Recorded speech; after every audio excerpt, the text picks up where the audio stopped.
from. Hello.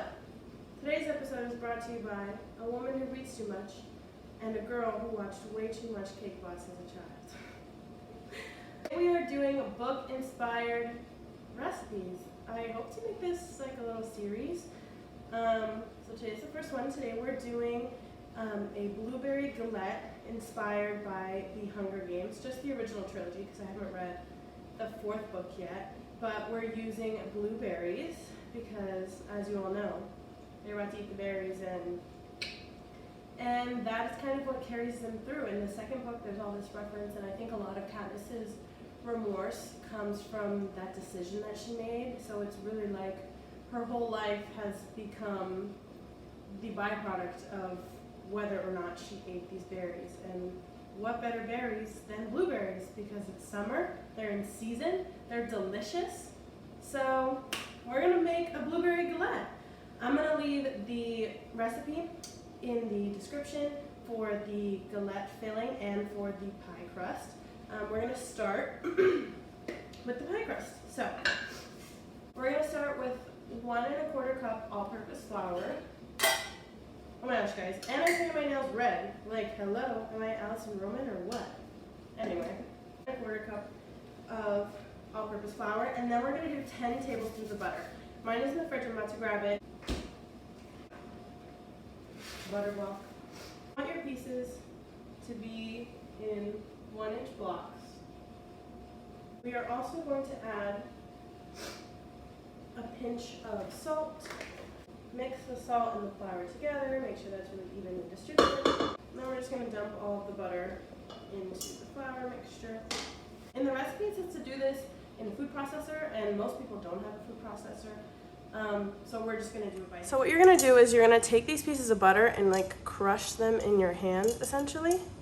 So they make smaller little pieces. You need to leave them a little bit bigger than pea size if you're doing it by hand. Now that we did all that, we're going to put in 1 tablespoon of ice cold water at a time. The recipe says 2 to 4. I usually use anywhere between 4 and 8. Now that we're getting to the 8 tablespoon range, I'm going to do this with my hands. To really press the mixture together, make sure it's really combining. Okay, this is perfect. As you'll see, there's still a little bit of kind of flaky bits at the bottom, some bits that are a little drier and not fully incorporated, and that's totally fine because as the dough rests, it's going to hydrate, which means that all of those dry pieces are going to absorb the water and the moisture from the surrounding pieces and come together. Now that we have this kind of all settled, we are going to put a little bit of flour on our tabletop. Make sure your tabletop is clean before you do this. You don't want it to taste like anything you've made previously this week. I'm going to make this into a ball. Now we have this in a more compact ball. We're going to press it down with the heel of our hand. Now we have our little disc of dough. We are going to wrap it in cling wrap. Beautiful. That goes in the fridge to rest for an hour. I'm going to do a little bit of tidying. Nice coffee and condition. Because I'm a professional, we had a swap. I made this earlier today. So now that we have our swap, we are going to turn the oven on to 400. Make sure there's nothing in the oven because I live in a Hispanic household. I'm also at this point going to take out a sheet tray. I'm going to pound out the dough into a big circle. That is done, we're going to move it to the sheet tray and then fill the galette while it's on the sheet tray, so you don't have to worry about transferring it and moving it around and all those things. We're literally gonna like,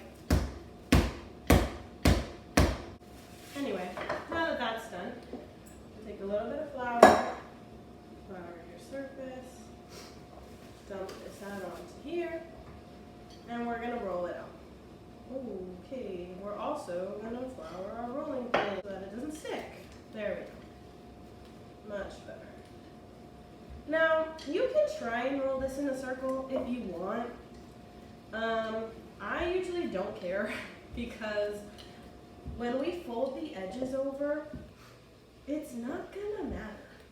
So I just don't try so hard to have it be like this perfect uniform circle. I kind of just roll it where it wants to go, you know? That looks pretty good, I'd say. One of these, well, I'll take the dough and roll it over the pin like this. And then they'll take the sheet tray and reverse it for an easy transfer.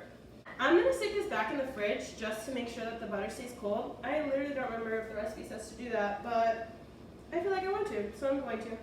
Now we're gonna get started on the filling. The recipe that I put in the description also says to add nectarines. I did that last time I made this. It was delicious, but for the sense of the Hunger Games theme, doesn't match. We're not using nectarines. We are going to throw our blueberries in here, just rinse them. This is 11 ounces of blueberries. I'm gonna start with half of this and see where it gets me. Blueberries in here. I have my recipe note copy over here. Okay, half a teaspoon of lemon zest. We're gonna put our blueberries aside and we're gonna get a secondary smaller bowl and we're gonna zest our lemon in here.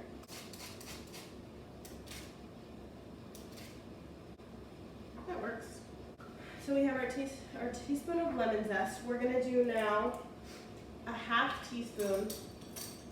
What's a half teaspoon of lemon zest? Oh. Whatever, it'll taste good. We'll do a half teaspoon of vanilla extract. Yep. Okay, perfect. And now we are going to do 6 to 8 tablespoons of sugar. This depends on how sweet your fruit is, so we're gonna see. Those are sweet. So we'll stick with 6 tablespoons as opposed to 8. I recommend going with less sugar than you think you need. 6. Perfect. We're going to massage the sugar into the zest. Okay. We are going to put our pinch of salt in there. Pinch of salt. I like a hefty pinch, maybe 2 pinches. I'm just going to balance it a little because this is very sweet. Now we're going to combine these. Woohoo! We're going to mix this up. And then we're going to cut this in half. And we're going to juice our lemon. And this gives me measurements on the side. So this is about 6 tablespoons. No way. That doesn't make sense. No, it's about 2 tablespoons. Please, 6 tablespoons. Ooh. Exactly. We're also going to put in 1 tablespoon of all-purpose flour. It says don't mix in the recipe. It literally doesn't matter.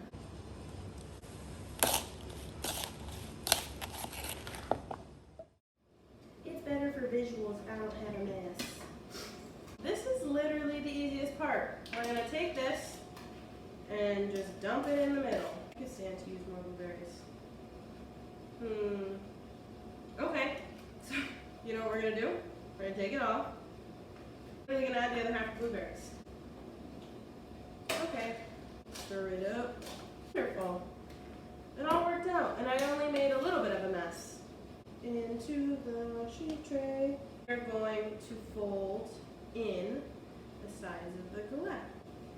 And now we're literally just going to take the edge and fold it over. Now that this is done, the recipe calls for an egg wash.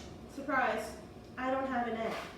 I literally ate them this morning and I knew I was going to make this later. So, what we're going to do is not do an egg wash. Pause, we're not going to do that.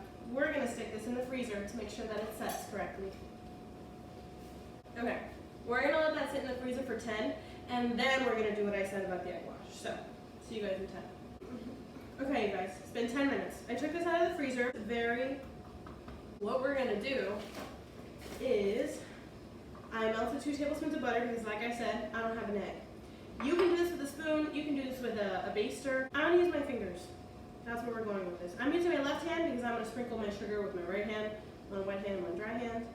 But I'm just going to rub this all along the crust. Now we're just going to sprinkle some sugar around the edge. This makes a really nice crust. The recipe recommends that you use turbinado sugar, which is essentially like sugar in the raw, that big grain sugar. I don't have that, and I wasn't going to buy it just for this. So what I recommend is that if you go to a coffee shop and they have sugar in the raw, take a few packets. And that is it, y'all. We're going to put this in the oven. It's at 400. We're going to put it for 45 minutes is what the recipe recommends. If your oven runs a little bit hot or a little bit cold, it's going to vary. So I just recommend probably cutting that time in half and then just keeping an eye on it in 10 or 5 minute increments as you go, so that you can just keep an eye on it. So what we're looking for is a really brown crust on the outside. This is going to all bubble up. So see you guys in 45. Oh my gosh, you guys. I thought while our galette is baking in the oven, we could have a little bit of a book chat. So let's dive in first to the concept of the berries. So, like I said, I picked this recipe because it really highlights the blueberries, it really highlights berries. I think that for Katniss, the nightlock represents this big, like, weight over her head, because she's always had this desire and this necessity to take care of her family, to be the provider, to be the protector, especially after her dad passed away, just kind of taking on that role for the family and really being like, if I don't do this, it's survive or die. And I think that at the end of the first book, with these nightlock berries, it really just becomes this like pinnacle of Katniss. Like, I feel like she identifies a lot in this choice, because as we move into Catching Fire and Mockingjay, you see her reference it quite a bit, where she's like, well, if I hadn't had these stupid berries and whatever. But in reality, I think that's such a disservice to herself, because yes, obviously the berries created this ultimatum that meant either she would win or lose, they would both die or not. But it's really minimizing the effect that she has as a person. Her brute will to survive and to just maintain her personhood. She's so opposed to the games as a whole. She's so adamant about like the horror and like just how terrible the games are as a whole, and how detached people in the Capitol and their government is from the struggles that they're experiencing in the other districts, especially the further away districts like 12. She, like they say later in Mockingjay, she's been the symbol of rebellion since the day she volunteered for her sister. And I think for her, the easiest way for her to cope with the fact that she's now this figurehead of a rebellion, she has created so many opportunities for people to rebel. She has put herself in situations where now her and her loved ones are in danger because of this. She minimizes it to this one moment. Oh, if I hadn't done the blueberries, I should have just eaten them, I should have just whatever. Like, she's really doing herself a disservice. And I thought that was really interesting how it kind of parallels and almost opposes like all that Katniss is in the trivialness of like berries. I don't know, that's all I had to say about that. The next thing I want to talk about is the love triangle. Peeta, Gale, Katniss. I don't know what team I'm on. I don't know. Because when I read the first book, I was Team Gale. And then I read the second book, and I was also Team Gale. And then I read the third book, and I think I was Team Peeta.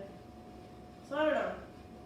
It's just very confusing, because Katniss very clearly states in the first book that she is not looking for nothing. She is a solo, independent woman. Doesn't even allow her brain to go to those places. Does she want to get married? Probably not. Does she want to have kids? Probably not. And also the horrific circumstances they live in, that her kid could get raped in the Hunger Games, like, absolutely not. Which I think that from the first point, from the outset, blocks her off from even being interested in Gale. And then they go into this like survival mode, her and Gale just being able to hunt and provide and all these things. And they develop such a strong friendship that I think Katniss thinks that if she even views Gale romantically, that it'll jeopardize that friendship. Then I thought, Peeta is just another case of unrequited love. And that's fine. And like, do what you gotta do to survive. survive, Katniss, but you're kind of doing this kid dirty, which is why I was Team Gale, because I was like, clearly you have something with Gale, don't mess with this kid. Then we get to the second book, and I'm still Team Gale, even though he's like, you know, he's a little bit more forward with his feelings, but Peeta's kind of just being annoying. Like, he expects her to hold this standard knowing that it was a joke, and then she gets put in a situation with President Snow where he's like, you better like this man for the rest of your life, or else. So then it's like they're forced to love each other, so it's like she doesn't even love him, and he's still holding her to this standard and having no empathy for her, which is why I was like, whatever. And then in the third book, when he gets caught by the Capitol, you see like all these emotions bubbling for her, but then she's like, I don't think she ever, correct me if I'm wrong in the comments, but I don't think she ever really thinks through the fact that like, maybe I only like him because I had to, and so all of these emotions are just because I had to, and not in the sense of like, oh, I have to because of the Capitol, but more in because like she was put in these life or death situations with him, so regardless of whether or not they had to have a romance, that obviously bonds people together, and they've been through things that like you just cannot compare with somebody that has never been through any of those things. And that's where I feel like the necessity comes in, because he's the only person who like understands her. I don't think she's ever thought through that, because then when he can't remember her, she like obviously has a fondness for him, but like I wouldn't say that she loves him. And then she's just like hurting Gale's feelings. And I thought it was so messed up for Gale to be like, you only like me because I'm hurt in the second book. No, dude. She likes you because she likes you, but neither of these men have any empathy or sympathy for the situation that she's going through. Both situations are really unfair to Katniss, and therefore I feel like I'm Team Nobody, actually, now that I think about it. I just wanted to get that off my chest. I'm excited to see how the fourth book goes. I heard that it's a President Snow origin story. Obviously I haven't read it. I want to read it. I'm excited. I know that there's a movie coming out. I watched all of the Hunger Games movies as well, and it's so weird because obviously you paint this picture inside your head, and the first two movies are really good retelling, I guess, of the books. And they stay really close, and I think the visuals do a really good job to bring the world to life. I think they stay true to Katniss's character and all these things. In Mockingjay, she is giving like, I don't know, she's giving like, I don't really want to be here, but I'm here anyway. Whereas in the books, the level of disparity that this woman's in, she is literally out of her mind for half the book. And that is what builds all of this emotion, all of this empathy, all of this sorrow that you grow for her, because you see that after being put through all of these trials, at her core, she is a broken woman who is now a figurehead for a revolution at this point. No longer a rebellion, literally a revolution. And obviously she still has that spark and that fire inside of her, and that's what takes her to the end to make all these decisions. But they were really like, the pressure that they put on top of her to be this person when she is literally like a shell of the woman that she used to be is insanity. Insanity. And I just feel like in the books, obviously they made her look like a little stronger and a little more with it, a little more like, I hate the Capitol, blah, blah, blah. But I just really think that in the books, Suzanne Collins did a really good job of showing her duality and how like after everything she's been through, she finally was in a position where she could break all the way down. And we missed out on it. But other than that, it was great. So that's all I have to say about that. I guess I'll let you guys know when I read the fourth book. Yeah. See you when the galette's done. It's ready. Don't look. Close your eyes. Okay, open them.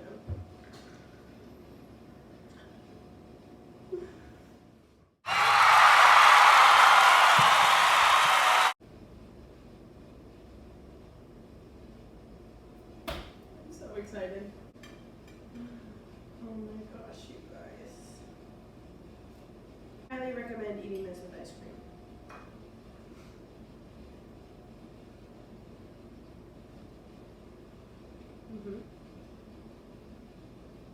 That is so good.